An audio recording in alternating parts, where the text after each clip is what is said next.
Hello दोस्तों। तो आज हम डाइपोल मूवमेंट के पार्ट 2 का जिक्र करेंगे। पार्ट 1 में हमने डाइपोल मूवमेंट की डेफिनेशन पढ़ी, इसकी कुछ ज़रूरी बातें पढ़ी। आज हमें डाइपोल मूवमेंट के कुछ एग्जांपल्स करने हैं। डाइपोल मूवमेंट जो कि 11th क्लास में केमिस्ट्री के चैप्टर केमिकल बॉन्डिंग और मॉलिक्यूलर स्ट्रक्चर का एक बहुत ही इंपॉर्टेंट टॉपिक है। तो आइए कुछ एग्जाम्पल हम यहाँ देखेंगे। जैसे सबसे पहले आपने एग्जाम्पल लिया BF3 का। सबसे पहला काम आपको ये करना है, आप ये पहचानिए कि ये जो बॉन्ड है ना, ये जिन एटम के बीच में बना है उन एटम में से किसकी इलेक्ट्रॉनेगेटिविटी ज़्यादा है, बोरोन की या फ्लोरीन की। तो आपको अच्छे से पता है दोस्तों, बोरोन की इलेक्ट्रॉनेगेटिविटी 2.0 होती है, फ्लोरीन की 4.0 होती है, मतलब फ्लोरीन की ज़्यादा है। तो फ्लोरीन पर आएगा पार्शियल नेगेटिव और बोरोन पर आएगा पार्शियल पॉजिटिव। और डाइपोल आ गया और इसका मूवमेंट होता है यानी डायरेक्शन होती है positive to negative, positive to negative. ये गया dipole movement positive to negative, ये गया पॉजिटिव टू नेगेटिव, ये गया पॉजिटिव टू नेगेटिव। मैं किसी एक बॉन्ड का, अब देखो ये बॉन्ड जो है उसमें डाइपोल आ गए तो बॉन्ड पोलर है। ये बातें हमने पिछली क्लास में पढ़ी थी। भी एटम के बीच में इलेक्ट्रोनेगेटिविटी का अगर डिफरेंस है तो वो बॉन्ड पोलर हो जाएगा। लेकिन अगर आपको मॉलिक्यूल चेक करना है तो उसके लिए डाइपोल मूवमेंट आपको निकालना पड़ेगा। तो डाइपोल मूवमेंट निकालिए, अगर इसका डाइपोल मूवमेंट 0 आया तो ये पूरा मॉलिक्यूल नॉन पोलर होगा, और अगर इसका डाइपोल मूवमेंट नॉन 0 आया तो ये पूरा मॉलिक्यूल क्या होगा, पोलर। मैं मान लेता हूं इस बॉन्ड का डाइपोल मूवमेंट मान लीजिए x है, तो इसका भी कितना हुआ x, इसका भी कितना हुआ x, क्योंकि तीनों बॉन्ड सेम है। अब एक काम कीजिए, इस डायरेक्शन में अगर डाइपोल मोमेंट x जा रहा है तो आप इन दोनों का रिजल्टेंट डाइपोल मोमेंट निकाल लो। आप इन दोनों का रिजल्टेंट डाइपोल मोमेंट निकालोगे तो वो यहां कहीं जाएगा नीचे इस तरह से। तो रिजल्टेंट डाइपोल मोमेंट आप कैसे निकालोगे, तो आप कहोगे सर रिजल्टेंट डाइपोल मोमेंट अगर निकालना है तो इसका x, इसका भी x, तो इन दोनों का एवरेज ले लेते हैं, x plus x divide by 2, तो ये 2x/2 यानी x आ गया।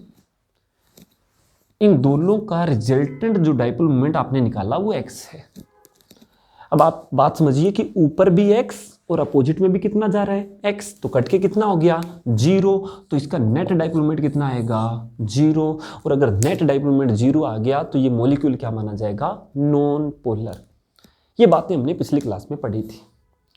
देखो ये जो रिजल्टेंट डाइपोल मोमेंट निकालने का ये जो तरीका है ना, कि आपने एवरेज टाइप में ये जो निकालते हो x और डिवाइड में इनका एवरेज आपने निकाल दिया 2, ये x आ गया, ये सही नहीं है एक्चुअल में।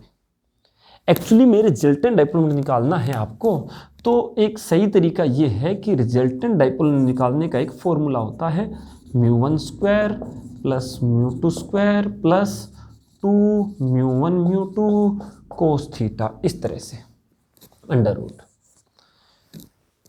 μ1 कितना माना है आपने x, इन दोनों का रिजल्टेंट निकालना है ना आपको, तो μ1 की जगह पुट कर दो x, तो कितना आ गया x², μ2 की जगह कितना पुट कर दो x² plus 2x cos 120 degree. आप मुझे एक बात बताइए, इन दोनों बॉन्ड के बीच में कितना एंगल है, तो आपको ये बात अच्छी तरह से पता है कि ये ट्राइगोनल प्लेनर ज्योमेट्री है, और ट्राइगोनल प्लेनर जो ज्योमेट्री होती है उसमें बॉन्ड एंगल 120 डिग्री होता है। तो आप 120 डिग्री पुट कीजिए, यहां से अगर आप निकालोगे ना तो x² प्लस x² 2x² आ गया, और ये आ गया 2x², और कोस 120 डिग्री की वैल्यू होती है -1/2। तो आप इसको सोल्व करोगे ना तो ये x ही आएगा। मतलब आप चाहे ये जो फर्जी तरीका है जिससे हमने रिजल्टेंट डाइपोल मोमेंट निकाला उससे भी कितना आएगा x, और ये जो सही तरीका है रिजल्टेंट डाइपोल मोमेंट निकालने का, इससे भी कितना आया x। तो इसलिए मैंने ये आपको छोटा सा तरीका बता दिया। वैसे सही तरीका ये है रिजल्टेंट डाइपोल मोमेंट निकालने का, और रिजल्टेंट डाइपोल मोमेंट 0 है, इसका मतलब ये मॉलिक्यूल क्या है, नॉन पोलर। ये बातें हमने पिछली क्लास में पढ़ ली थी कि जिसका 0 आएगा वो नॉन पोलर, और जिसका नॉन 0 आएगा वो क्या होगा, पोलर। चलिए अब यहां बॉन्ड चाहे सिंगल आए डबल आए उससे फर्क नहीं पड़ता। जैसे मान लीजिए एक एग्जांपल आपने और लिया, जैसे SO3 इसमें आपने लिया, ये भी ट्राइगोनल प्लेनर है, इसमें और इसमें फर्क इतना ही है, इसमें सिंगल बॉन्ड था, इसमें डबल बॉन्ड है, कहानी बिल्कुल सेम है। सल्फर पर आएगा पॉजिटिव, ऑक्सीजन पर आएगा नेगेटिव, क्योंकि ऑक्सीजन की इलेक्ट्रोनेगेटिविटी ज्यादा होती है। अच्छा, बॉन्ड में डाइपोल आ गए तो बॉन्ड पोलर हो गया, लेकिन आपको तो पूरा मॉलिक्यूल बताना है, तो पूरे मॉलिक्यूल के लिए डाइपोल मोमेंट म्यू चेक कीजिए। तो बस सेम काम वही है, इधर जा रहा है, ये जाएगा इधर, ये जाएगा इधर, इसका x है, इसका भी x, इसका भी x, इन दोनों का रिजल्टेंट निकालोगे वो भी कितना आएगा x, तो नेट कट के कितना हो गया 0, क्योंकि ऊपर भी x नीचे भी x, तो कट के कितना हो जाएगा 0, तो ये भी नॉन पोलर आएगा। लेकिन एक बात ध्यान ये रखनी है आपको कि डाइपोल मोमेंट 0 कब आएगा, जब परफेक्ट ज्योमेट्री होगी। परफेक्ट ज्योमेट्री का मतलब है यहां भी ट्राइगोनल प्लेनर था, यहां भी ये क्या ज्योमेट्री है, इसकी शेप क्या है, ट्राइगोनल प्लेनर। एक मान लीजिए ऐसा कुछ आपने एग्जांपल लिया CCl4 का,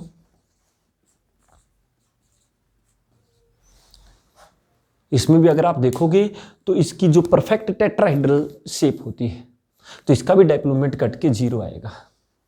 तो जिनकी परफेक्ट शेप या ज्योमेट्री होती है उनका डाइपोल मोमेंट कट के 0 आएगा। ठीक है, जैसे आपने PCl5 का एग्जांपल लिया, ट्राइगोनल बाइपिरामिडल ज्योमेट्री होती है, इसका भी 0 आएगा, परफेक्ट शेप है। इसमें आप निकाल भी सकते हो कि इस पर आएगा फॉस्फोरस पर आएगा पॉजिटिव, क्लोरीन पर आएगा negative, positive to negative to negative, positive to negative.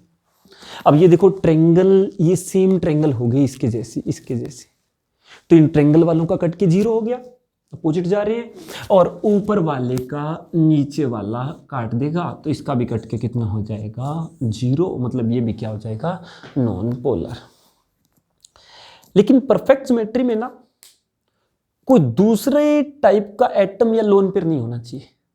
जैसे अगर आप देखोगे यहां सारे साइड एटम फ्लोरीन थे, सेम, सारे साइड एटम सेम, सारे साइड एटम सेम, सारे साइड एटम सेम।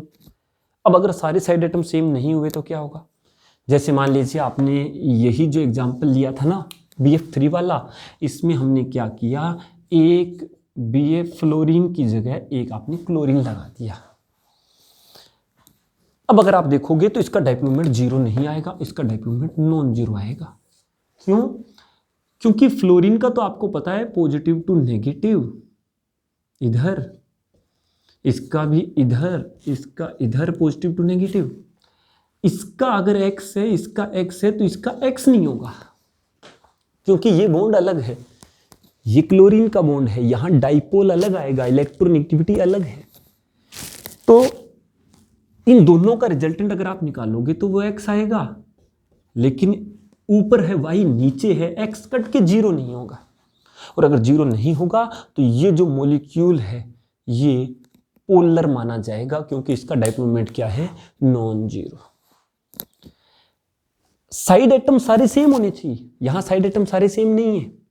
या फिर ऐसा भी हो सकता है जैसे SO3 की बजाय आपने एक एग्जांपल ले लिया SO2 का, इसमें भी अगर आप देखोगे तो एक लोन पेयर आ गया, और लोन पेयर का थोड़ा ध्यान रखना है, सल्फर पे पॉजिटिव, ऑक्सीजन पे negative, positive to negative, positive to negative, इनका रिजल्टेंट जाएगा नीचे, इसका x, इसका x, तो रिजल्टेंट का भी कितना x।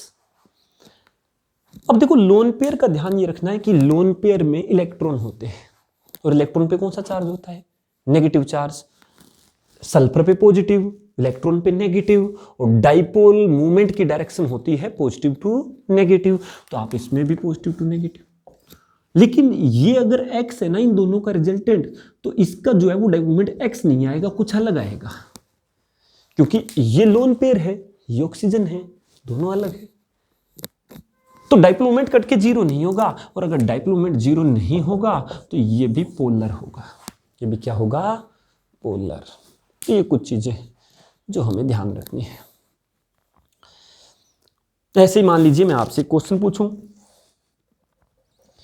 कि क्वेश्चन आपसे ये पूछा गया कि किसका डाइपोल मोमेंट ज्यादा है, NH3 का या NF3 का। तो आप फ्लोरीन देख के उत्तर मत कर देना, थोड़ा ध्यान देना है। पहले इनकी आप शेप बनाइए, ज्योमेट्री बनाइए। NH3 कुछ ऐसा होगा, एक लोन पेयर होगा, हाइड्रोजन हाइड्रोजन हाइड्रोजन पिरामिडल, और ये भी पिरामिडल है, बस हाइड्रोजन की जगह फ्लोरीन। इन दोनों में से आपको बताना है किसका डाइपोल मोमेंट ज्यादा है। तो नाइट्रोजन और हाइड्रोजन में से किसकी इलेक्ट्रोनेगेटिविटी ज्यादा, नाइट्रोजन की। तो इस पर आएगा नेगेटिव और इस पर आएगा positive, positive to negative, positive to negative, positive to negative, और लोन पेयर का भी पता है ऊपर जाएगा।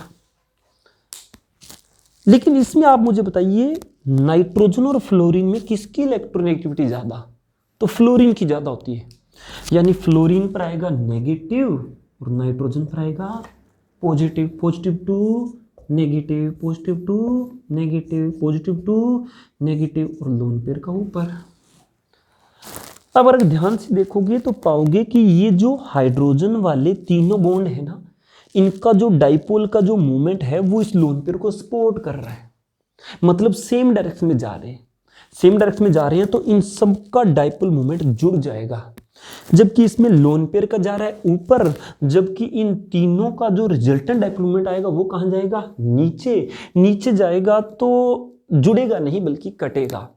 तो ध्यान ये देना है कि डाइपोल मोमेंट NH3 का ज्यादा होगा, किससे, NF3 से। ये NCERT का क्वेश्चन था, बड़ा इंपॉर्टेंट क्वेश्चन है, तो ये इस पे आपको थोड़ा ध्यान देना, इस टाइप के क्वेश्चन पे। चलिए कुछ और एग्जांपल करते हैं। जैसे एक आपने एग्जांपल लिया बेंजीन का। अच्छा, बेंजीन में C6H6 होता है, तो हाइड्रोजन वो कभी भी दिखा के नहीं देगा। हाइड्रोजन आपको पता होना चाहिए कि प्रत्येक कार्बन पर एक एक हाइड्रोजन है, इस टाइप से। बस आप मुझे इतना बता दीजिए, कार्बन कार्बन का ये जो बॉन्ड है ना, इनकी तो इलेक्ट्रोनेगेटिविटी सेम है, तो किसी पर नेगेटिव पॉजिटिव नहीं आएगा। लेकिन कार्बन और हाइड्रोजन में से किसकी ज्यादा, तो कार्बन की ज्यादा, यानी कार्बन पर आएगा नेगेटिव और हाइड्रोजन पर आएगा positive. Positive to negative, positive to negative, positive to negative, positive to negative, positive to negative. अगर आप ध्यान से देखोगे तो ऊपर वाले का जो डाइपोल आएगा मूवमेंट, उसको ये नीचे वाला कैंसिल कर देगा, इसको इधर वाला, इसको इधर वाला, तो नेट डाइपोल मोमेंट कितना आ जाएगा, 0। 0 तो बेंजीन भी क्या है, नॉन पोलर। इस टाइप से आपको करना है। अच्छा, क्या होगा अगर इस बेंजीन पे एक जगह हम लोग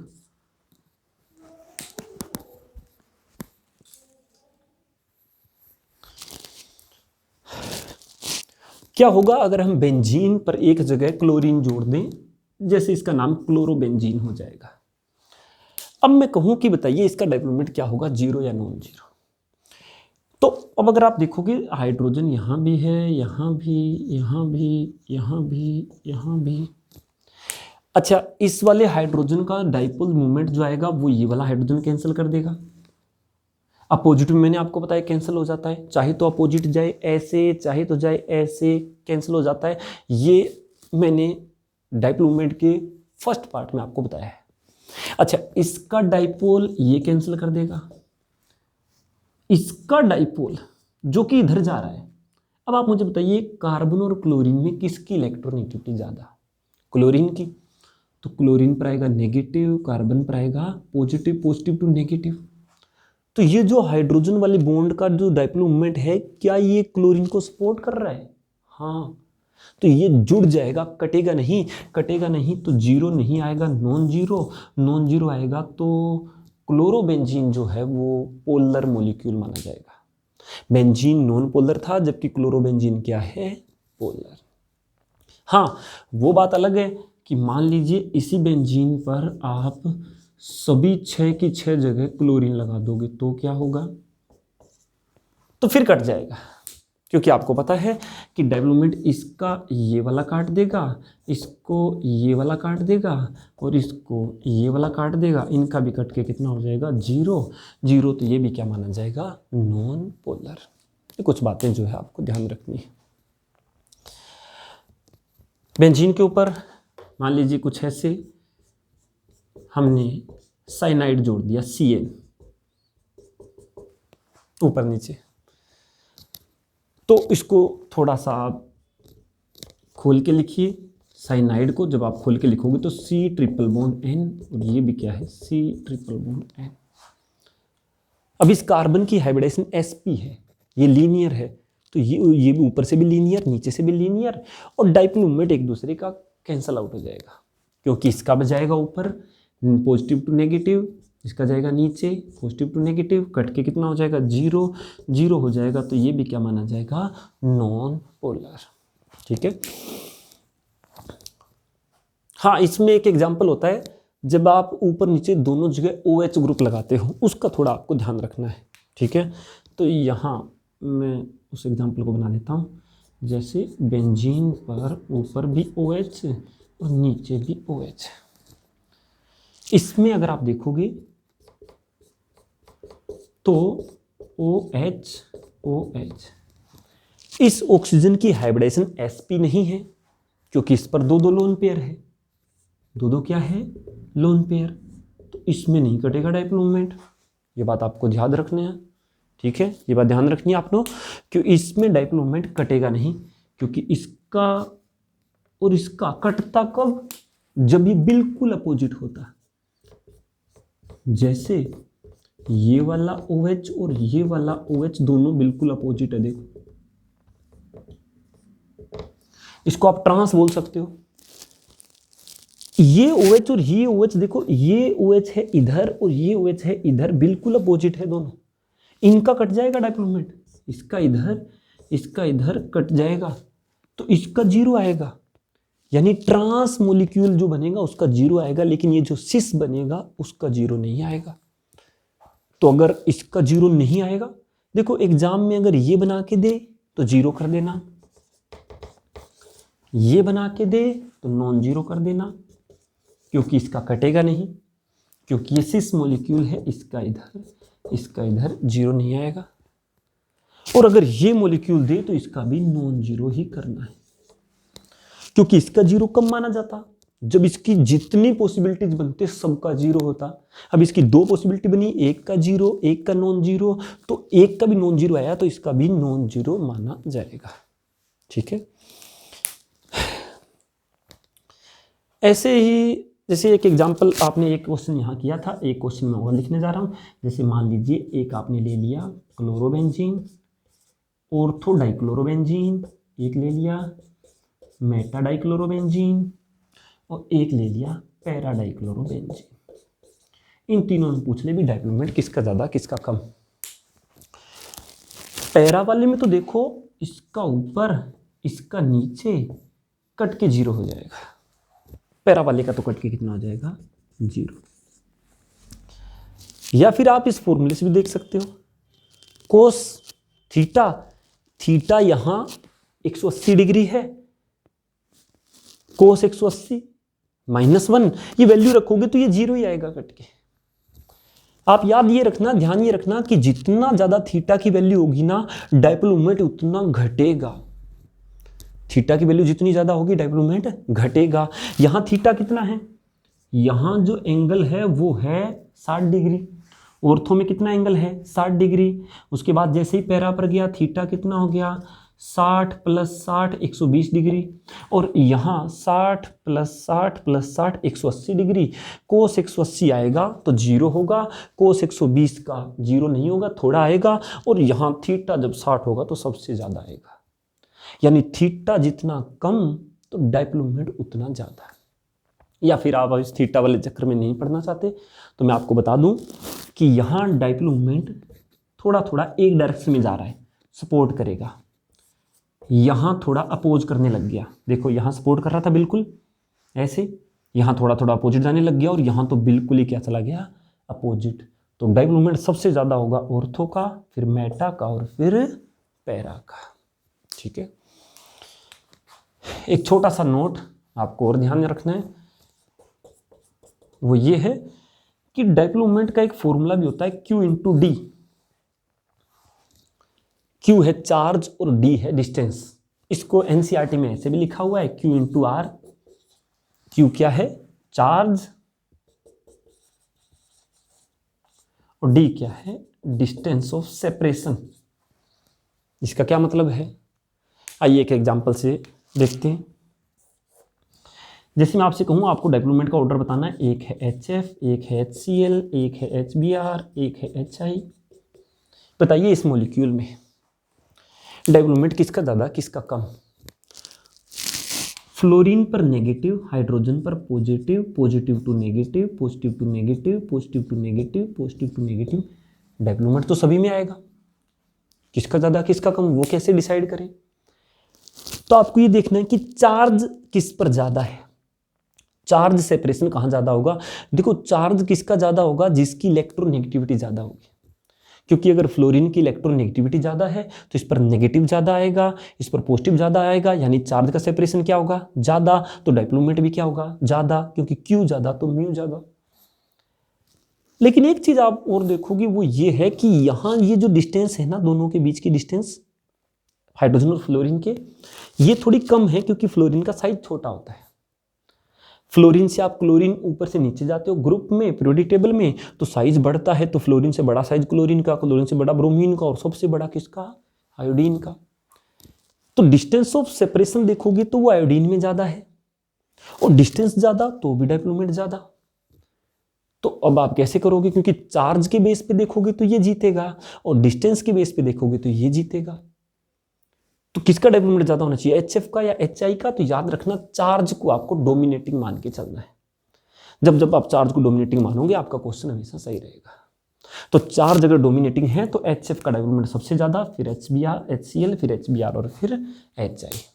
एक इसका एक्सेप्शन है जो आपको ध्यान ये रखना है, वो 12th क्लास के chapter halo alkane hello arene में दिया हुआ है, और वो है CH3Cl, CH3F, CH3Br और CH3I।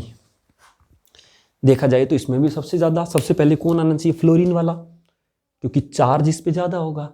लेकिन सबसे पहले CH3Cl आएगा, फिर फ्लोरीन, फिर ब्रोमीन और फिर आयोडीन। तो ये डाइपोल मोमेंट की सारी बातें एग्जाम के पॉइंट ऑफ व्यू से हमने डिस्कस की। धन्यवाद।